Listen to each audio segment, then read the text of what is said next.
estamos grabando. Ya, entonces, de trigonometría, lo que es relevante, vamos a manejar, son, por supuesto, hay una noción previa que tienen que manejar, que es la de ángulo. Aquí hay un preliminar que es, que tiene relación con cómo se miden los ángulos en radianes y grados. Aquí, en la clase de ayer me extendí con bastante más detalle de las consideraciones respecto a las medidas, así que sería bueno que pudieran ver el video que está ya en la carpeta, fue subido.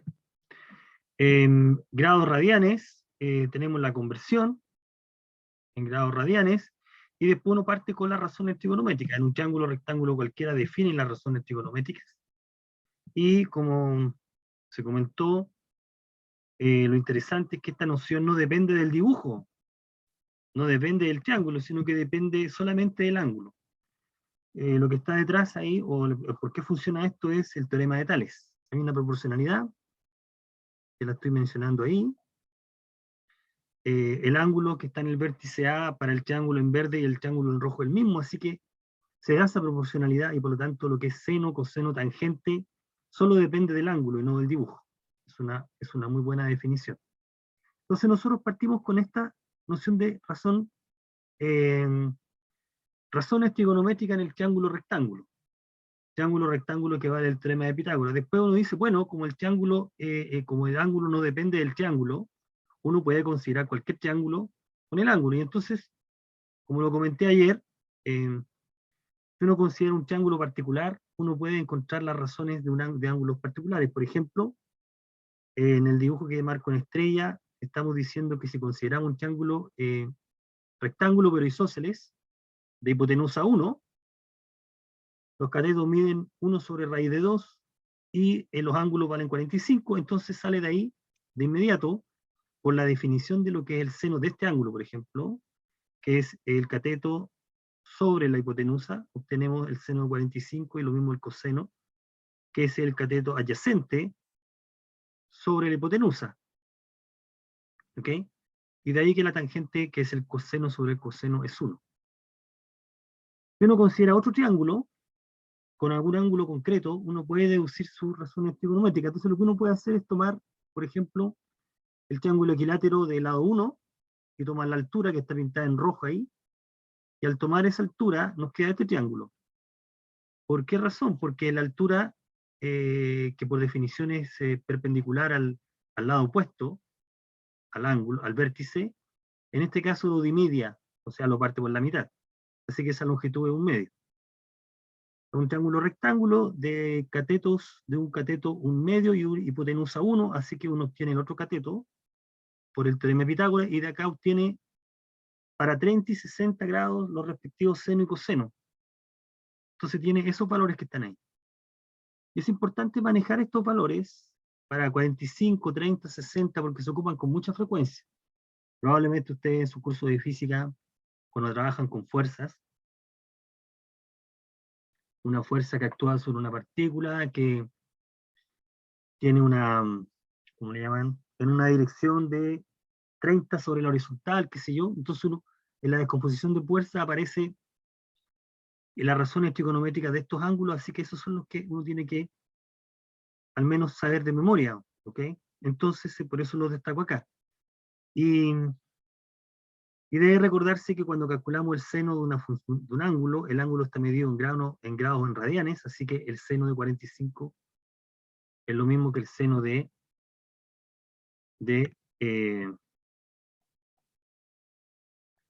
lo mismo que el seno de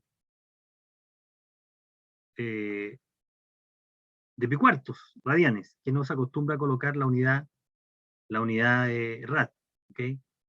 No se acostumbra, a menos que sea necesario. En cambio, grado siempre se tiene que señalizar. Bueno, y entonces, partíamos con los ángulos, partíamos con las razones, y después lo que viene a continuación es extender las razones.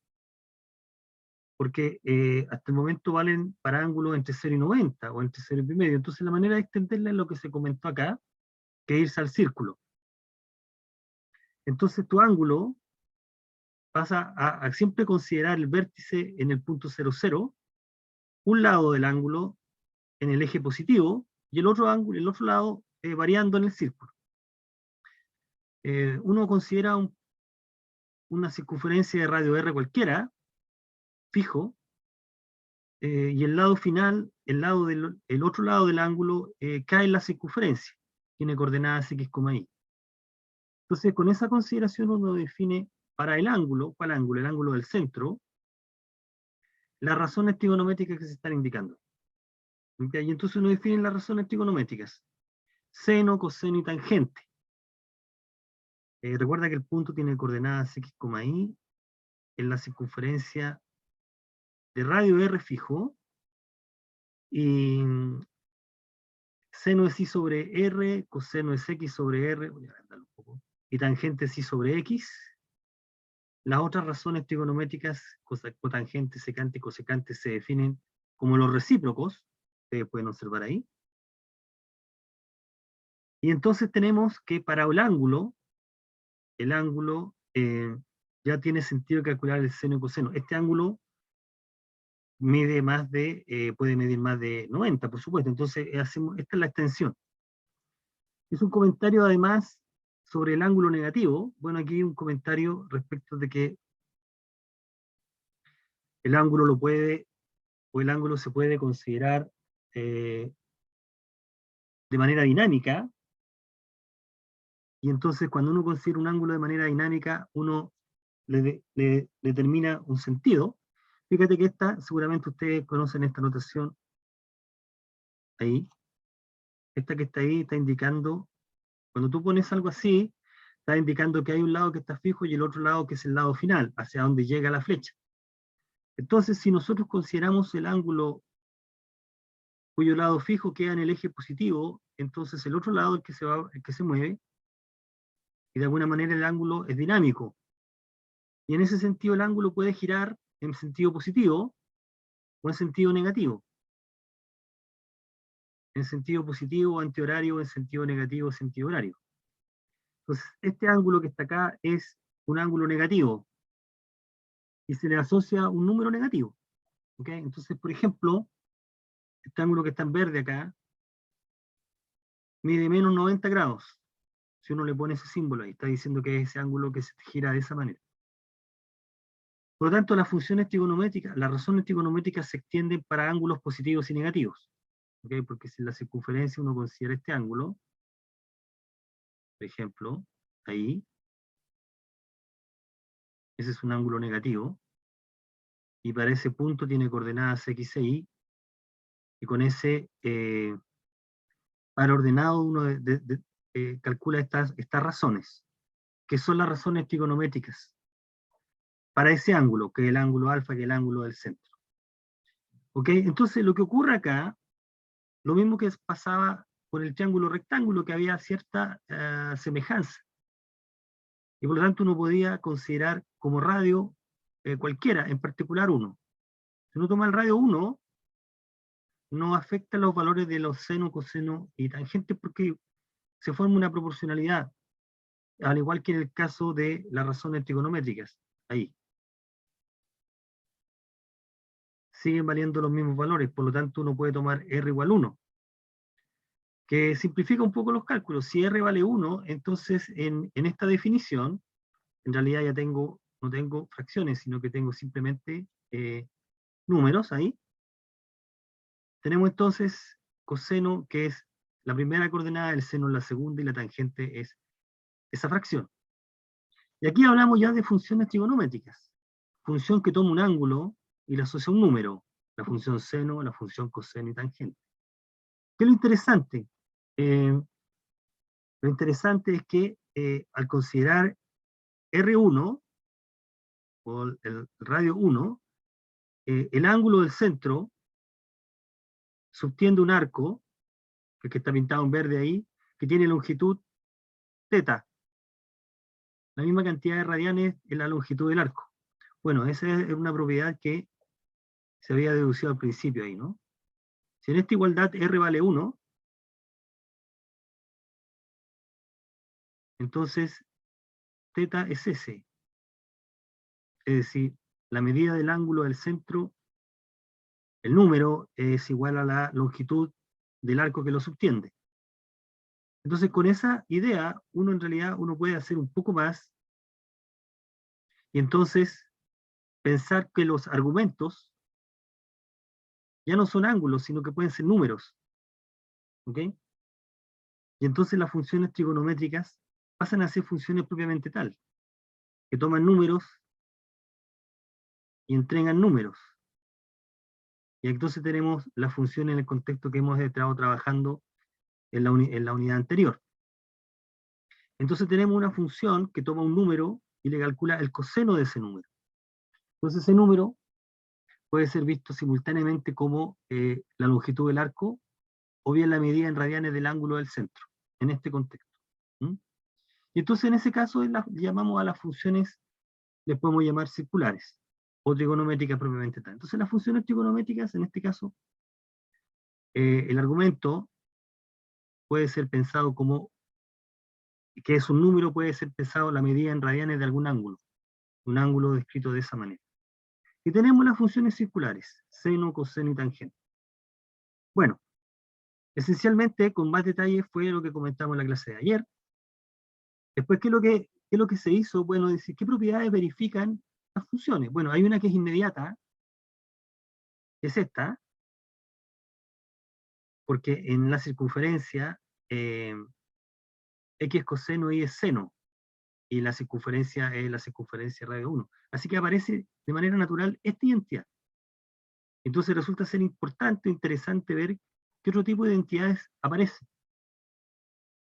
Y entonces uno tiene un primer listado. Lo que se hizo en la clase de ayer fue solamente recordar algunas identidades, ¿ok? Como segunda parte. Entonces, aparece un listado que es como básico, que es como inmediato.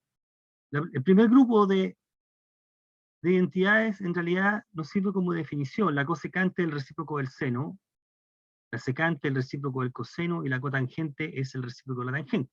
Estas en realidad pueden ser usadas como definición.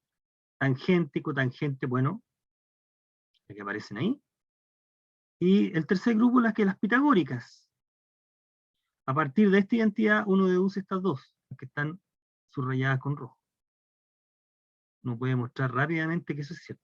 Entonces, tenemos tres identidades. Bueno, y después, lo que uno podía hacer es, a partir de esta identidad, es probar otra identidad. Y lo que se comentó es, digamos, el procedimiento genérico, para mostrar en general cualquier igualdad, de cualquier tipo. ¿Ya? Que aquí se ocupa bastante en este contexto, es decir, yo quiero probar que se cumple la igualdad A mayúscula igual B mayúscula. Entonces, generalmente tenemos tres maneras de resolver un problema. Sería tomar A y empezar a cambiar A por mediante una cierta cantidad de igualdades hasta llegar a B. Entonces probaste la igualdad. A es igual a una expresión, que es igual a una segunda expresión, etcétera, y llegas a B. O sea, del lado izquierdo llegaste al derecho, y también lo puedes hacer al revés. Escoger B y llegar a A. O bien puedes trabajar A y B separadamente y llegar a que ambas A y B son iguales a una misma expresión. ¿Ok? Esa es otra manera de probar una identidad. Entonces, generalmente se puede usar cualquiera de esas tres. Son todas equivalentes.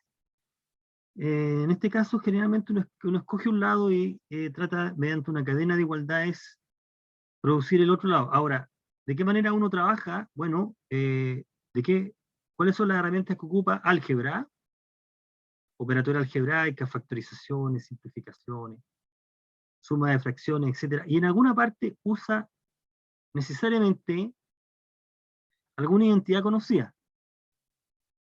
Necesariamente tenemos que usar alguna identidad conocida. Entonces, mientras más identidades conozcamos, más igualdades podemos probar.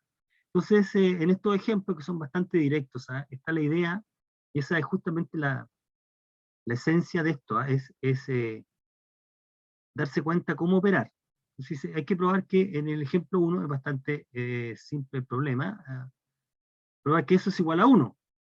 por supuesto uno escoge este lado para mostrar la igualdad. Entonces lo que uno hace acá es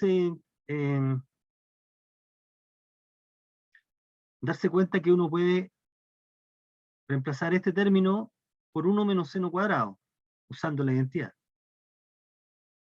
Ahí estamos usando la información previa. Y el álgebra entonces nos va a llevar a que nos quede 1, ¿ok? Después de hacer una cierta cantidad de operaciones. Entonces del lado izquierdo llegamos al derecho. Esa es la filosofía. En este ejemplo está la idea de cómo uno debe proceder. Por supuesto que hay entidades más difíciles que otras, pero siempre responden a una misma forma de razonar. Entonces se prueba que la secante menos la secante de alfa menos coseno de alfa es seno de alfa por tangente. Entonces uno puede escoger el lado izquierdo y reemplaza secante por lo que significa, es 1 sobre coseno. Y el paso siguiente, porque aquí nadie te indica cómo debes seguir, el paso siguiente debería ser más o menos natural de sumar la fracción. Aquí se suma esta fracción. Y uno se da cuenta que el numerador lo puede reemplazar nuevamente usando una identidad, que en este caso es por seno cuadrado. Que es seno sobre... Aquí, bueno, aquí hay una observación acá. No siempre hace esta observación. Este símbolo denota esto, ¿no? Ahí. Significa esa potencia. Lo mismo pasa con el logaritmo, ¿no? Cuando uno tiene ese número, se está queriendo, se refiere a la potencia. Entonces, seno por seno, y separa el seno, y esto es tangente, ¿no?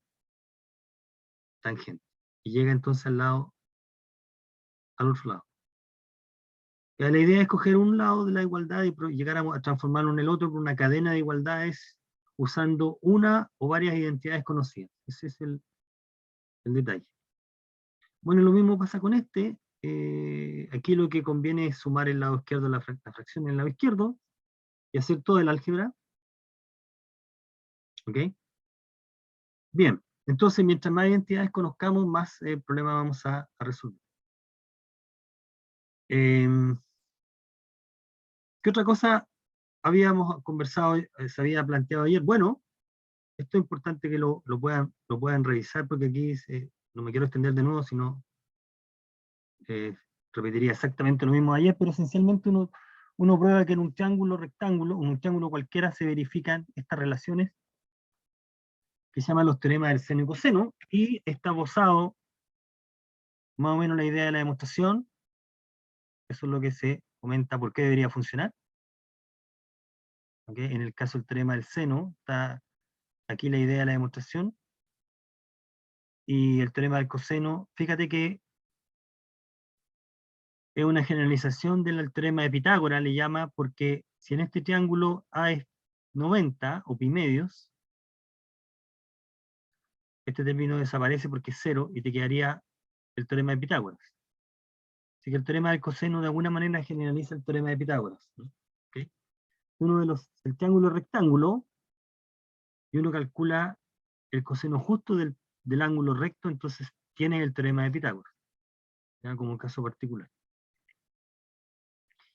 ¿Y dónde uno aplica estos teoremas?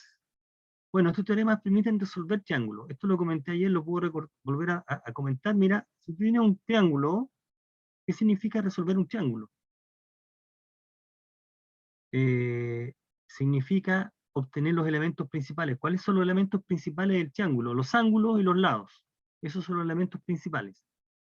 ¿Cuáles son los elementos secundarios? Las alturas, las bisectrices, etc. Entonces, en un triángulo cualquiera, te dan una cantidad mínima de información y tú puedes obtener lo restante. Por ejemplo, si tú conoces dos ángulos, tú sabes que puedes obtener el tercero porque la suma de los tres es 180. Eso vale para cualquier triángulo. Con menos información, tú puedes encontrar lo que falta. Entonces, si tenemos un lado conocido y otro lado conocido, o bien un ángulo, tú puedes completar lo que falta. Y la idea es que aplicando algunos de los resultados, que tú puedes hacer eso. Entonces, ya sea en un problema de planteo, como el que está aquí,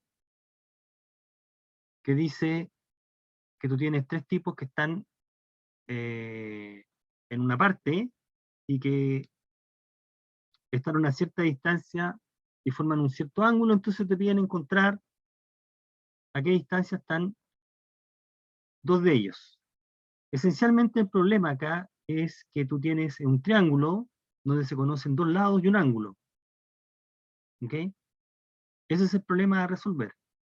Tenemos un triángulo ABC donde conocemos el lado AB, el lado BC y el ángulo ACB. Y la idea es obtener el lado AC.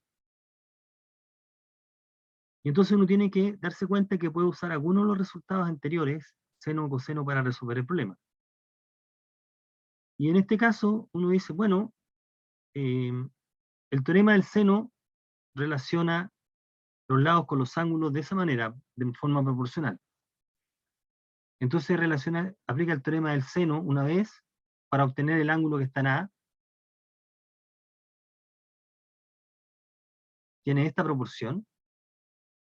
Uno dice 25 es el 25 es a su ángulo opuesto, como 12 es a su ángulo opuesto en el seno.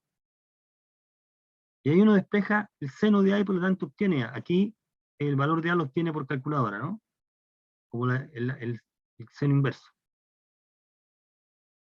Y con este ángulo A obtiene el ángulo que falta porque ya tiene C. Entonces, tenemos los tres ángulos. Ahora, el dato que están preguntando, que es la longitud AC, lo obtiene nuevamente por el teorema del seno. Entonces, dos aplicaciones del teorema del seno nos va a dar el dato que nos está faltando. Entonces, este es un problema de resolver un triángulo. Tienes unos datos y tienes que encontrar el otro. ¿Okay? Y acá está el mismo problema, pero de manera en bruto. Resolver un triángulo. Nos dan un ángulo, nos dan dos lados y nos piden operar. Y el razonamiento es exactamente el mismo que en el caso anterior. ¿Ya? Es exactamente el mismo que en el caso anterior. ¿Ok? Bien, y entonces seguía el tratamiento o la clase anterior estudiando otras identidades, que son muy importantes, se ocupan con mucha frecuencia, así que hay que conocerlas. Con el tiempo uno espera que se las aprenda, pero mientras tanto hay que conocerlas. Que son las fórmulas de la suma. Voy a colocar acá. ¿Cómo se comporta el coseno, el seno con la suma y la diferencia? Cuando hablamos de suma y diferencia, tiene que tener presente que este es el argumento. Aquí, argumento funciona de la misma manera que en el logaritmo. O sea, tú tienes un argumento, coseno está evaluado en, no está multiplicado. ¿Ya? Entonces, se cumplen estas igualdades. No ocurre nada de esto. Esto que acabo de escribir en rojo, esto no ocurre. Entonces, no es cierto que puedas sumar los senos y te va a dar el seno de la suma de ángulos. No, funciona como se está indicando en 13. ¿Ya? La razón por la cual esto ocurre, bueno, que si queda tiempo tal vez podría justificar por qué tendrían que funcionar estas identidades, pero así son, ¿ok? Funcionan de esta manera. Esas son las identidades con las cuales uno está trabajando. Y lo interesante, como se menciona, es que con una de estas identidades puede deducir todas las restantes. Entonces, por ejemplo, con esas identidades podemos obtener las que correspondientes para tangente. Y aquí está la demostración. ¿Ah? Esto lo conté con detalle ayer. ¿Sí? Es posible encontrar una fórmula para calcular la tangente de la suma de dos ángulos, una fórmula que solamente involucra tangente. Ese es el objetivo en esta parte, aquí. Y la fórmula que está detrás es esa. Y lo que está escrito ahí es por qué funciona y por qué es así. Bueno, la idea es simplemente la tangente de un ángulo, ya sea como sea el ángulo, es seno sobre coseno, y aquí uno aplica las fórmulas que dadas anteriormente. Entonces, ¿cuál es el truco acá? El truco es dividir por ese término. que es lo que está pintado en rojo, ¿no? Ese es un 1. Entonces, cuando uno hace el álgebra, obtiene esta fracción, que puede ser escrita en términos de tangente. Y llegamos entonces a la identidad. Entonces, la ventaja de tener una identidad como esa es que uno a veces conviene trabajar directamente con tangente y no siempre con seno y coseno. Por eso que son interesantes en sí mismas estas identidades. Y lo mismo lo puede hacer con la diferencia. Fíjate que con la diferencia cambian los signos acá.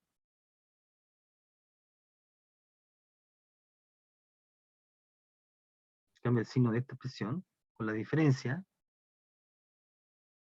Si es menos acá, cambia ahí, cambia ahí. Y si es más,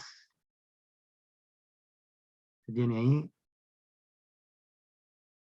Y este es menos. ¿Okay? ¿Y eso por qué? Porque es fácil mostrar esto. La tangente de menos un ángulo es menos la tangente del ángulo.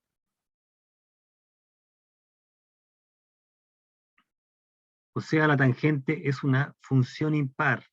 Eso lo vamos a empezar a mirar ahora. Vamos a estudiar cómo funciona. Esta es una función impar. ¿Por qué es una función impar? Porque el seno es una función impar y el coseno es par.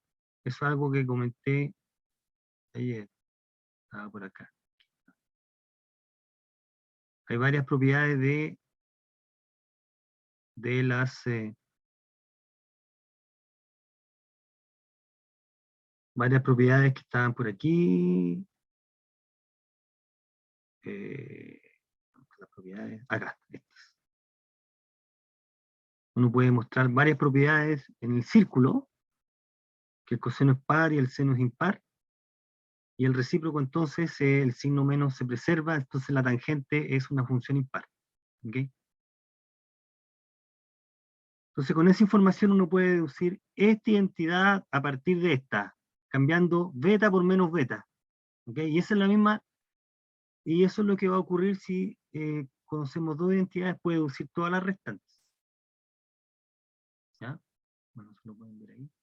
Y donde habíamos quedado, en que si escogíamos ahora en la identidad 1, por ejemplo, se tomaba alfa igual a beta, entonces el argumento queda 2 veces alfa, o sea, el ángulo doble. Y aquí va a ocurrir que alfa es igual beta, así que queda un coseno cuadrado y queda un seno cuadrado. Por lo tanto, hay ciertas identidades que aparecen y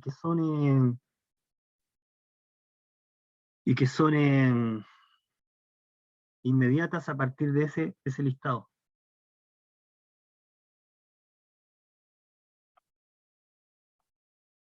Y que son inmediatas a partir de ese listado.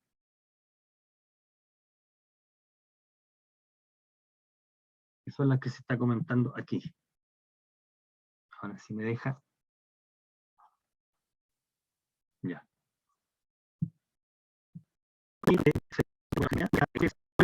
Puede cancelar.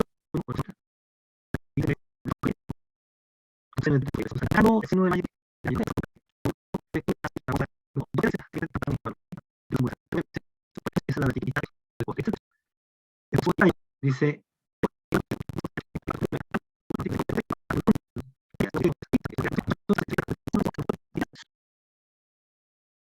solamente vamos a mostrar acá por qué funciona. Mira, para que se entienda por qué. Seno de alfa más beta, si nosotros pensamos al revés ahora, esta expresión es igual a 2 veces seno de alfa coseno de beta, ¿correcto? Y si la llamamos si a este le llamamos A, y a este le llamamos B, entonces alfa es A más B medios, y beta es A menos B medios. Entonces en esta identidad reemplazo lo que es alfa y lo que es beta. Y llegamos a esto.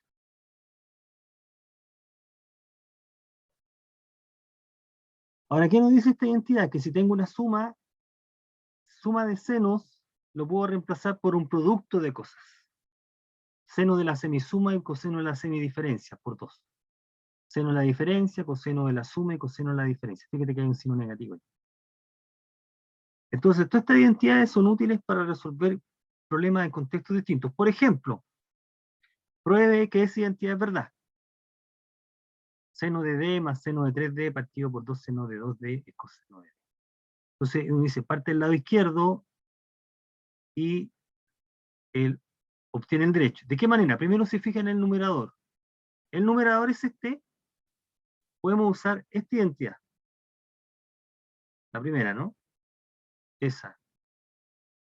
Ahí.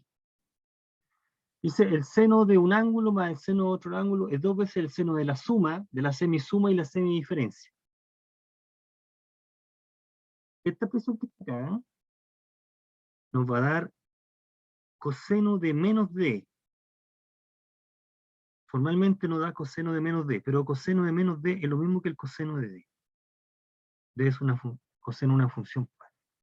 Así que llegamos a que esa expresión es igual a esta, usando la identidad señalada arriba. Entonces, al dividir por 2 seno de 2d, se obtiene entonces lo que nosotros estábamos buscando, que era eso. Entonces ahí tenemos una identidad. ¿Cómo probamos esa identidad? Con el conocimiento de una previa, que es esta. Ahí. Otro ejemplo, pruebe que esa fracción se reduce hasta formar tangente. Aquí queda tangente. Bueno, y hacemos un razonamiento similar. Podemos expresar el numerador y el denominador en términos de un producto. Fíjate, el numerador es esto. Y el denominador es el coseno de un ángulo más el coseno de otro ángulo. Vamos a nuestro listado. Voy a usar esta fórmula ahora.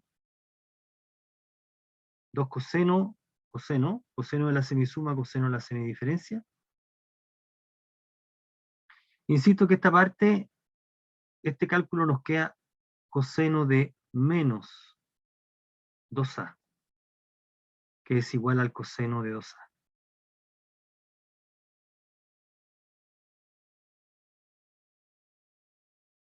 Entonces esa fracción se escribe como esta fracción. Bueno, y en esta fracción se cancela esto. Seno sobre coseno es tangente. Entonces efectivamente la fracción es tangente. ¿Ya? Entonces, con más identidades podemos demostrar más otro tipo de problemas. ¿Sí? Y finalicemos acá con un problema, sí, con este, ¿ya? A ver. Viene un problema que requiere usar una cantidad de conocimiento anterior. Dice, si 3 números suman pi, pruebe que esta igualdad es verdad. Hay varias maneras de probar esa identidad. Lo podemos hacer de la siguiente manera. Por ejemplo, aquí tú puedes asociar de varias maneras distintas. Mira, aquí tengo 3 sumas. Tengo coseno de 2p, 2q, 2r. Entonces, podemos asociar estas dos usando la identidad anterior. Y nos queda esa. En alguna parte tenemos que usar la hipótesis. ¿Cuál es la hipótesis? Que la suma de los 3 números es pi. Bueno, aquí vamos a usar la hipótesis. Si p más q más r es pi, entonces p más q es pi menos r. Y por lo tanto el coseno de p más q es el coseno de pi menos r. Y es menos el coseno de r. Esta es una identidad. También se ocupa con bastante frecuencia. También la podemos deducir a partir del coseno de la diferencia. Esta es menos coseno. Esa identidad, ¿cómo ocuparé? Bueno, entonces nos queda esta expresión. Ahí.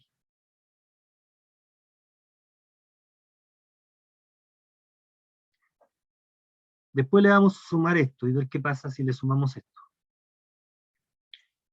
Ahora, ¿qué es lo que se puede hacer? Bueno, lo que podemos hacer es transformar, desarrollar esa parte. Coseno de la diferencia de dos ángulos, ¿qué es esto? Sino de más, sino más esta. Llegamos ahí. Y entonces, si uno distribuye menos 2 coseno de r en el paréntesis, uno puede cancelar un término, puede cancelar este término con ese término. En realidad puede reducirlo a un solo término, que es 2. Ahí está. ¿Mm? Menos 2 coseno de r multiplica al otro sumando y llegamos a esta expresión. A eso. Más coseno de 2r más 1. Este coseno de 2r que no se ha tocado todavía. Se venía, ni tampoco ese 1, que venía de la igualdad original. Entonces aquí, coseno de 2r más 1 es lo mismo que 2 coseno cuadrado de r. Así que lo podemos reemplazar. Esa parte se puede reemplazar ahí. Y aquí lo que se puede hacer entonces es factorizar los tres términos por coseno de 2 coseno de r. O en realidad los podemos factorizar por los tres términos, o puedes factorizar los primeros dos, ahí, los 2 cosenos de r. Y lo que está en el paréntesis corchete es coseno de p más q. Y coseno de p más q es menos coseno de r por estrella. Nuevamente usamos esta identidad. Ahí está. Ahí está. Entonces queda menos 2 coseno cuadrado más coseno cuadrado es 0, que es lo que había que probar. ¿Ok? Bueno, el objetivo de este problema no es marearnos tanto, es de las identidades, es la más rebuscada de las que se ha visto, pero para que entiendan que si uno tiene información, puede resolver problemas. ¿Ok? Lo interesante es usar la información previa. Aquí hemos usado a varias identidades. Hemos usado la identidad del ángulo doble, esta identidad. Se ha usado la identidad de la suma del coseno y de la diferencia del coseno. ¿Ok? Entonces, hay identidades que pueden resolver usando un conjunto de otras identidades. ¿Ya? Entonces, el objetivo es justamente para que se entienda que uno puede ir combinando identidades y un poco de álgebra para ir probando. ¿Ya? Ese es todo el cuento en esta parte. Bueno, esencialmente acá era presentar las identidades. Ese es el objetivo en esta parte, presentar la identidad y ver cómo se pueden ir ocupando. Insisto que las identidades se ocupan en varios contextos distintos, así que en esta parte lo que pretende es que conozca que hay identidades y que las puede usar. Lo que vamos a hacer mañana, como para ir cerrando la unidad, es estudiar la función propiamente tal, las funciones con sus gráficas, ¿ah? Y resolver algunas ecuaciones trigonométricas. ¿Ok? Eso es esencialmente. Voy a hacer unas correcciones acá que encontré y les voy a mandar esta presentación para que la tengan y la puedan ir complementando con la clase. ¿Ok? Eso, me pasé de nuevo, perdí la práctica. ¿Tienen alguna consulta, jóvenes? Pinchemos aquí.